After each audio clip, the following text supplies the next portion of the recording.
Really excited to launch this fall series of podcasts with you today. So here's what happened. I was on a webinar, so thankful to be on the Chronicle of Philanthropy's webinar series with Shireen Zaman of the Ford Foundation's, specifically their Build program. And we were talking all about securing general operating revenue from institutions. And hopefully we were dispelling a lot of myths about what I believe to be the misconception of that being super hard. And so we had this great webinar. Tons of people, I feel like 900 people maybe had registered for it. It was super fun. And I got a copy of the chat and the questions afterward. And it was incredible to me, the questions that people were asking. Incredible just being like eye-opening.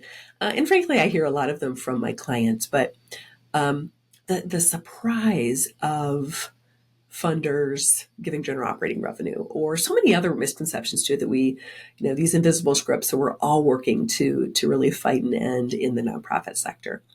And so I had a little bit of an aha moment and said, I think I need to do a series on my podcast with funders, a handful of them, just to ask some of those questions that maybe are hard for you to ask as a leader, as a fundraiser. All the things of like, can I DM you on LinkedIn? What do I do if your funding structure is not open call? What does it really look like to have a conversation with you versus just submit an application? And so many more, so many topics.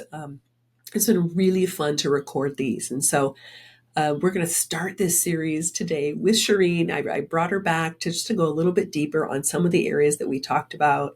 You're going to love hearing from her as a former ED and someone who's been on your side of the fence and now is over on the funder side. So she has a really interesting take and angle, and I'm really thankful for her candid responses during this conversation. Now, one thing I have to ask of you, I have promised all of the people who I'm interviewing who are funders that like thousands of you will not fill their email inbox and say, hey, I heard you on this podcast and can I ask for money? So I want to really encourage you to hear the responses to the questions I ask. Here they're like, yeah, just do this. Or here's an example of somebody that did this. Really interesting. I want you to hear their responses and then apply that to your current funders. I don't want their inboxes filled with thousands and thousands of people. So use them as a resource from the sense of hear what they're telling you to do and go replicate that with everybody who's funding you. I think it's going to yield incredible results as you just try to build deeper relationships with institutions, with corporations, and even individuals. The advice goes across the board. So I hope you enjoy this series that we're having this fall. I enjoyed recording it, and I'll let Shireen take it from here. Shireen, thanks for being on the podcast today. Great to be with you, Sherry. Thanks for inviting me. Thanks. I know it's been a couple months since we talked, and in the intro, I told everybody how we met when we were doing a webinar together about just securing more general operating revenue from institutions. And so I'm excited to have a little bit more of a one-on-one with you today as we have this discussion. Shireen, could you kick us off and just give the listeners some context on your role at Build within the Ford Foundation, and maybe even weave into how you got into this work? Sure, absolutely. So the Build program at Ford is a signature cross-cutting program across the entire foundation. So all of our US-based programs, as well as international offices, have a budget to make Build grants. And the characteristics of a Build grant are that they are 5-year, flexible, mostly general operating support grants, but they also have a key focus on institutional strengthening.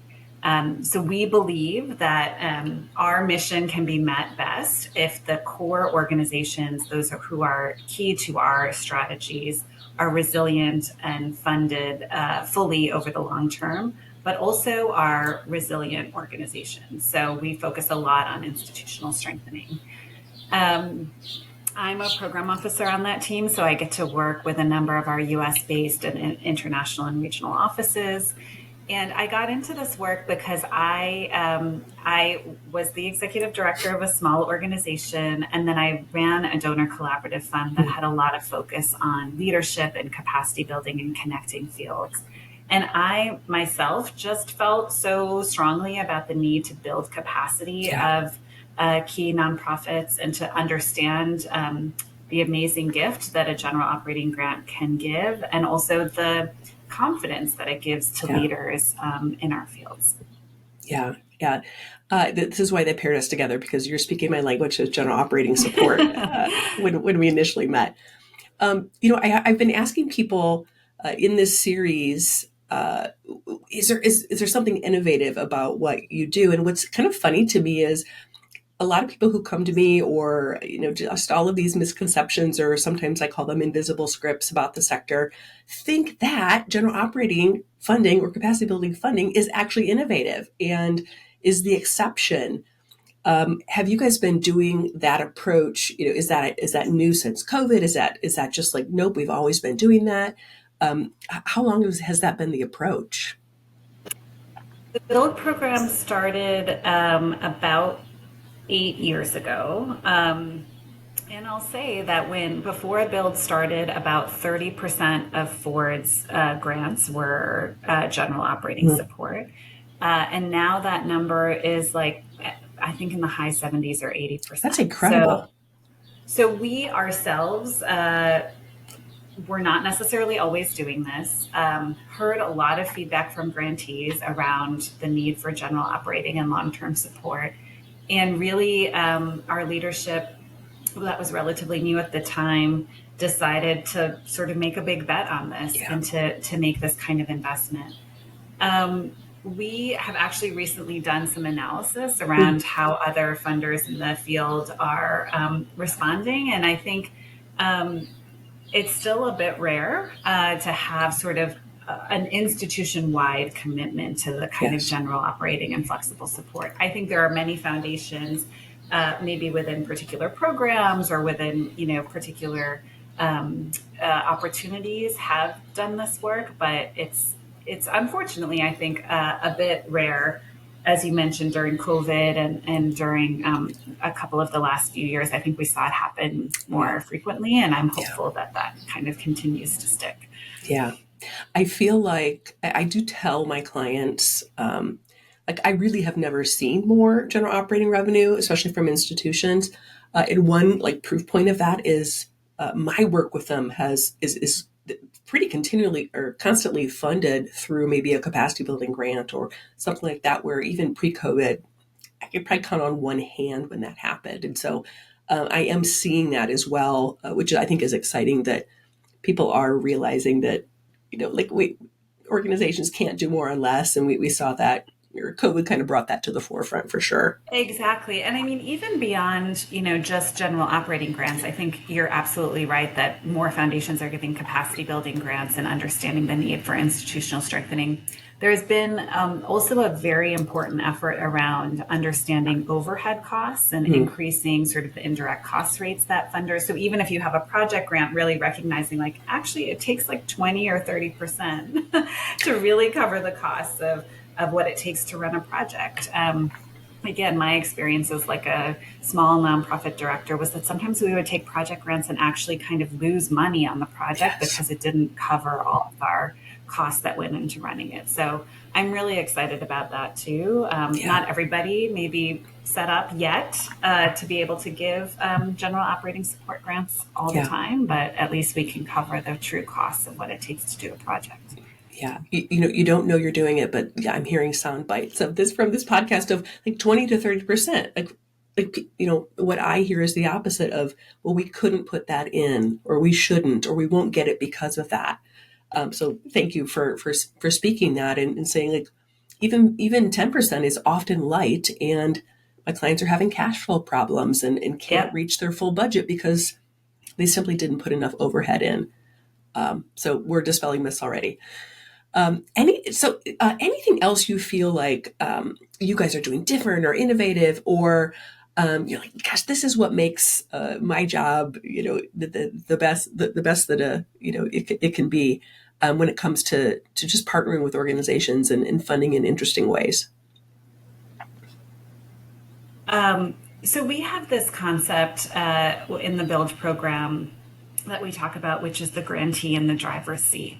So we think about what's really interesting about every Build grant is that it's different.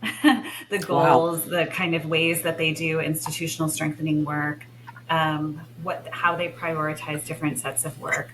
And so we really think of this as sort of a partnership with the grantee to think about where they want to invest their institutional strengthening work and how that looks, but also even what the conversations look like when we meet with them. So we are able, because it's not sort of every conversation that we have is not about the next grant, Yeah. we're really able to kind of go deep into what are some of the challenges that they're facing, who are they working with as consultants, how is that going, what are some of the things that they're innovating on. And the thing that's really great about the role that I play is that I work across multiple grantees and programs. So sometimes I'm like sharing lessons that I've learned with like a grantee from our Cairo office, with a grantee That's in cool. Detroit, Michigan.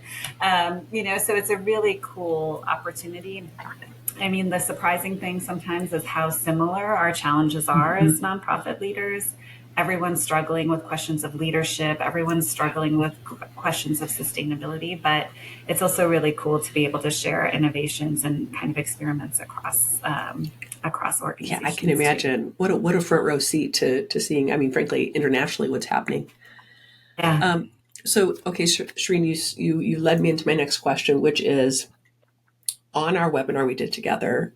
You made some comment like, "Hey, let's have a conversation before the application, and let's actually get to know each other." And like I say to my clients, let's be human and not just submit things and say, "Hey, would you fund this?" Could you talk a little bit about just how you, and maybe this is like your lens as an ED, is kind of an interesting question, but could you talk about, gosh, what would be the ideal scenario of that conversation? What does that look like? Building that relationship with a funder, um, when there might be funding down the road, we don't know, but like, could you just demystify what you meant by that comment and what that looks like on a day-to-day basis for you? I mean, I think, I'll speak a little bit from my previous roles as an ED and sort of running a collaborative fund where I really was the person building relationships with funders, and now in the seat that I sit in now where I'm in the funding seat.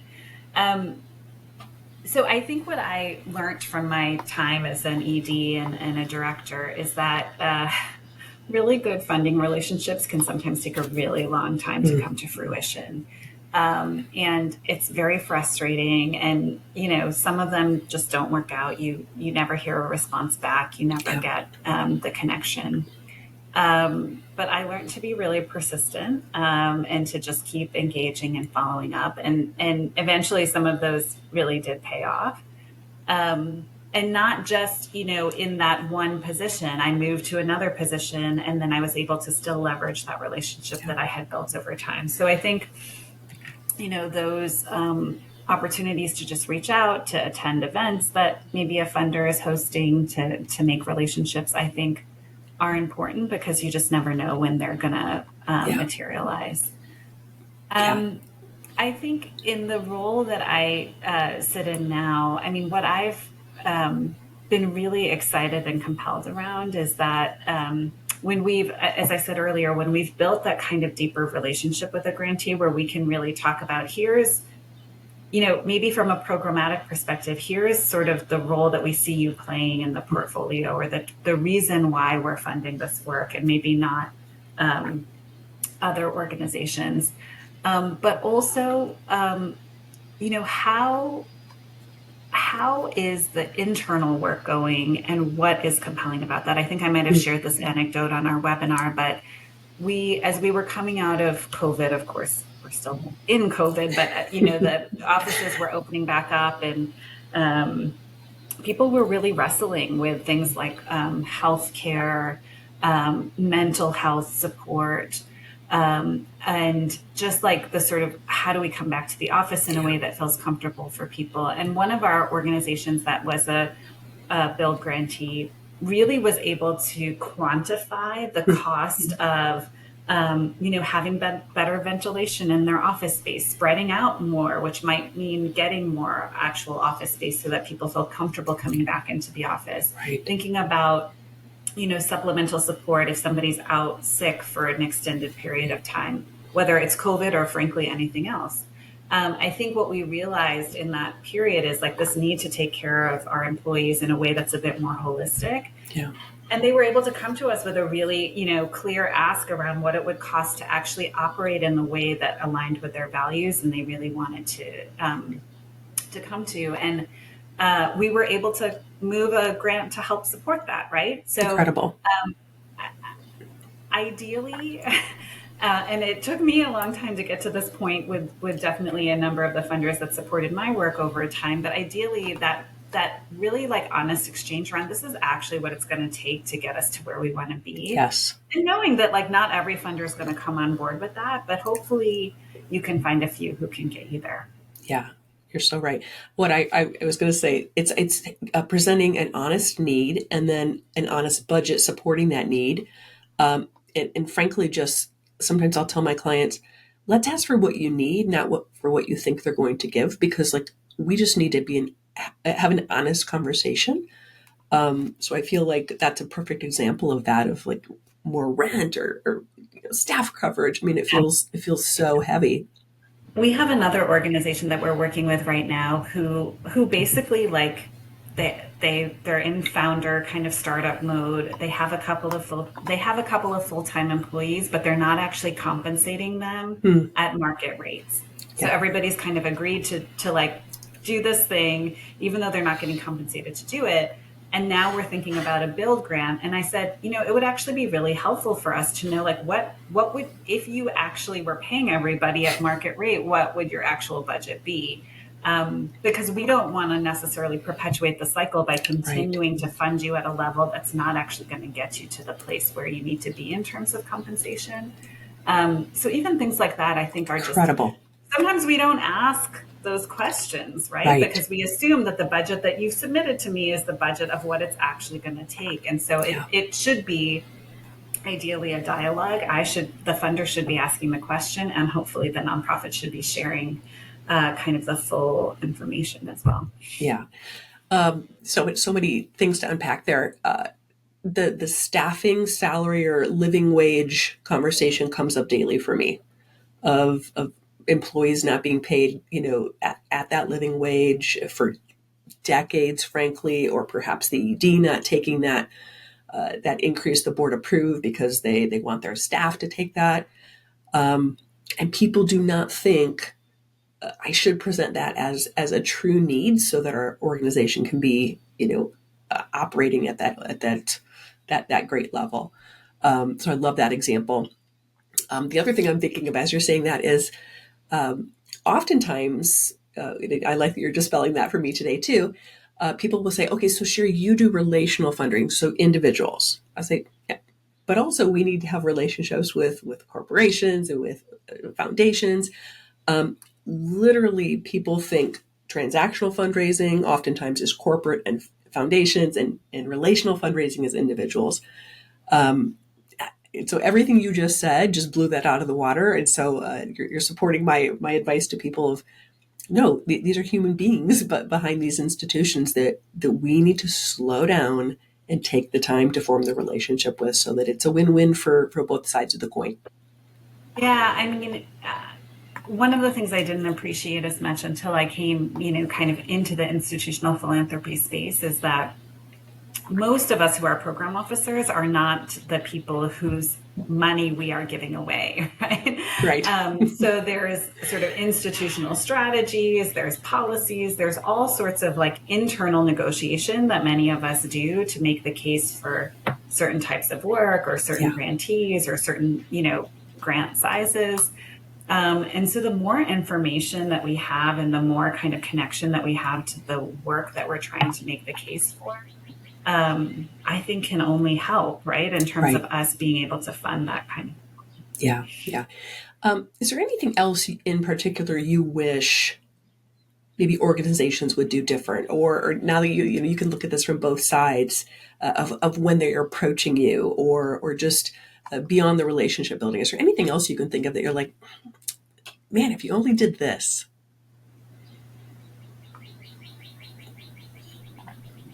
I think we covered it a little bit in terms of, being to the extent that you can really account for what the costs are that you Yeah. need to sort of run your organization at scale. I think we often undercount that. And I think until we get comfortable with asking for money and the resources that we not only just need, but actually deserve as people who are doing really important work in really hard contexts, oftentimes, Yeah.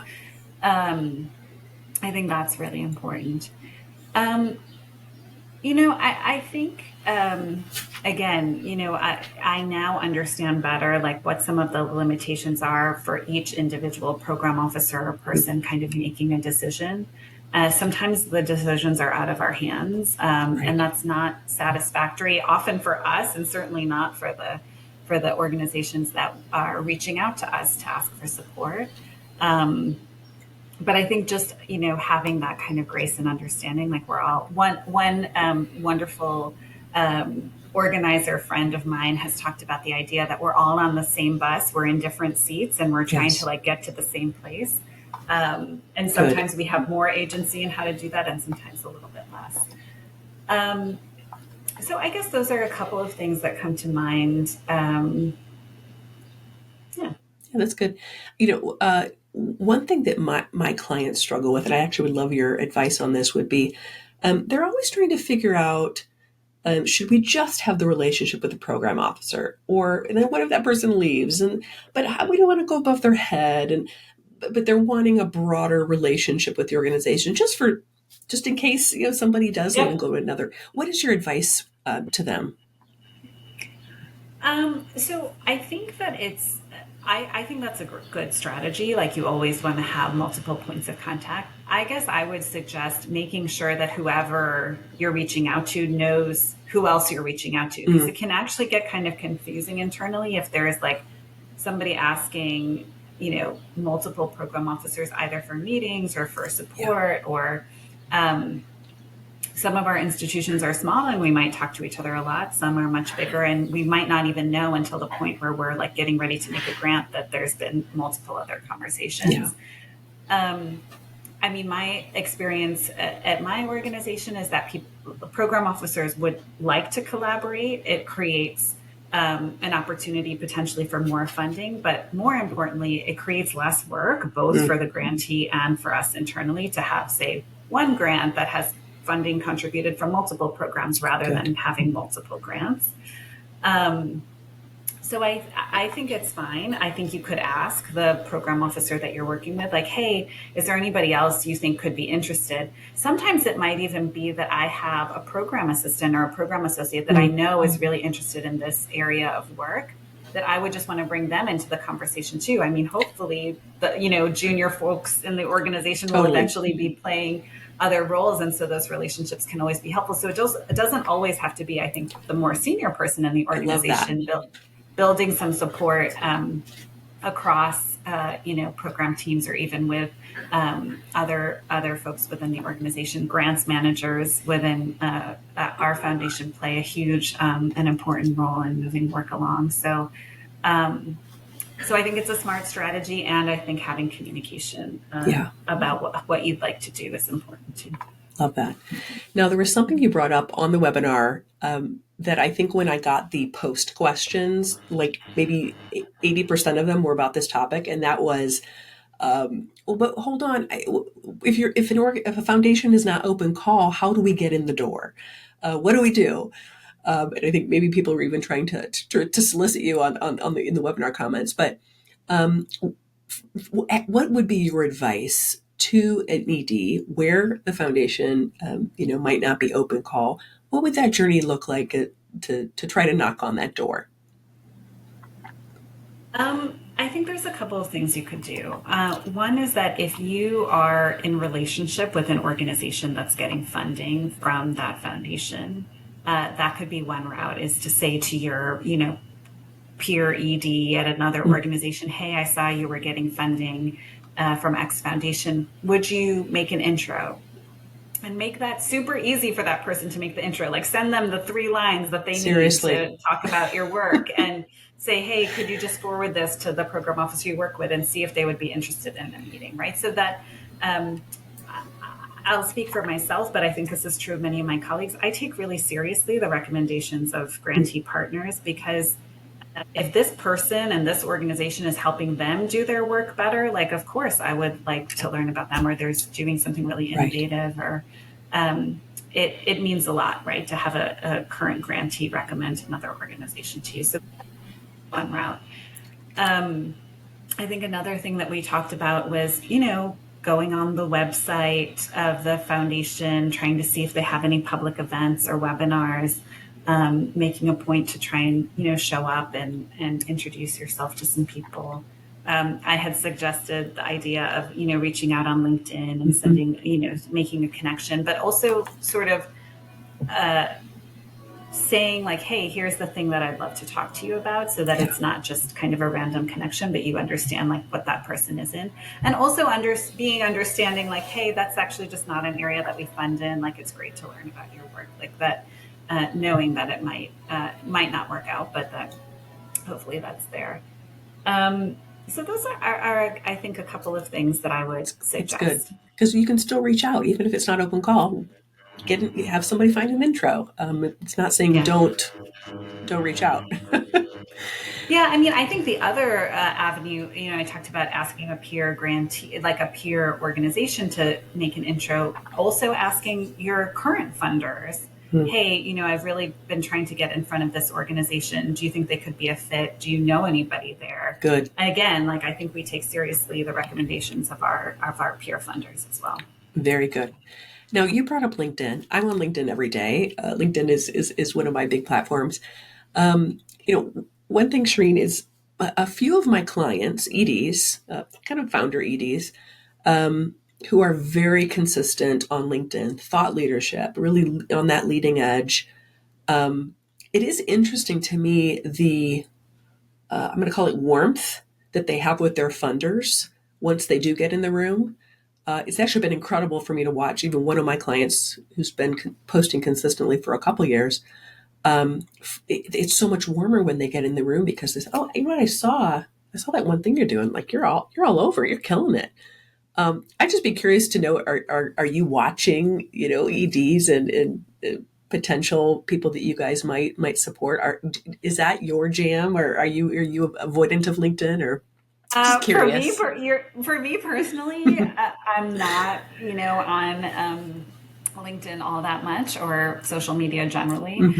So I'm probably the wrong person to ask that question. I mean, I do think in general, it is a smart strategy, if you feel comfortable and if that's your thing. To share your work online and to sort of put out ideas and thoughts around the work that's happening and what your organization is doing. I mean, it can only help, I would think, in terms of establishing yourself as a leader in the field, or like having people notice what you're doing. It's that visibility. I was just curious. Shireen, one last question that I wanted to ask was, as you made that transition from ED over to the funder side, is there anything that surprised you? Or, sometimes I think I hear people say like, oh man, I need to go to the funder side. It's going to be so much easier over there. Or I have pots of money I can hand out. Could you just talk a little bit about, maybe, I know that's not true, but just anything that surprised you, or just as that transition, is a lot of people that I work with, like, are kind of looking ahead and thinking, is that a move I want to make? So I think a couple of things surprised me. When I was a nonprofit leader and director, I used to think like, gosh, these foundations have such big budgets. Like, surely they can find a couple $100,000 to give to me, right? Like, and like, why is it so hard actually to get the money? Yeah, right. And, now that I'm on the inside, I mean, there's always things we can be doing better. There's lags, there's bureaucracy, there's, people kind of lists getting piled up, and we could definitely move faster. And I've come to appreciate that it's actually it can be hard to like make the case for a particular kind of like a particular organization if it's a little bit outside of the strategy. And I mean, so it's not as easy as I thought to give away money. And the jobs of nonprofit leaders and those who are doing the work on the ground is still infinitely harder than the jobs that we do to help resource that work, I think.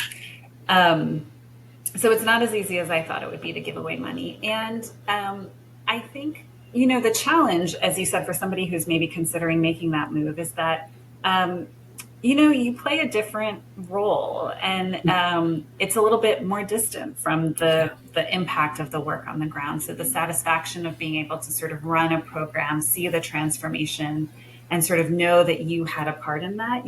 As a funder, you're a few steps removed, right? So you've maybe supported the organization that ran the program, that did the thing and made the impact, but it wasn't really you. And it shouldn't be actually a funder's thumbprints that are directing the program. So I actually think, what I've learned over sort of playing these different roles is that in some ways, those of us in the funding field, the best service that we can do to the organizations on the ground is actually to organize the money. And so sometimes that's conversations internally in terms of making the case, as we've talked about, and shifting a few things here and there so we can move these types of resources or get general operating grants or whatever. And sometimes it's the organizers on the ground, right? But we need to take seriously our role in the funding community about what our kind of responsibility is to help resource the work and do the work internally within philanthropy to help like loosen the process to get the money out and into the organizations that need it. Awesome. So thanks for building on just some of the things we got to breeze over when we did our webinar, and just going a little deeper in this conversation. So I promised, to my listeners, I promised Shireen that you would not all be reaching out to her. But if people wanted to find any resources, I know you had some incredible resources on your website, find you on LinkedIn. What's the best location for people to do that, Shireen? There's terrific resources about the Build program and some of the tools that we offer on the Ford Foundation website. So I think that's a great place to start. We have a cybersecurity assessment tool. We have an organizational development mapping tool. So there's a lot of great resources there on Ford's website. I am on LinkedIn, so you can find me there. As I just admitted, I'm not super active. We're going to get you going. Check it. So that's another way to get in touch. Good. Thanks so much for the conversation. I really appreciate your time.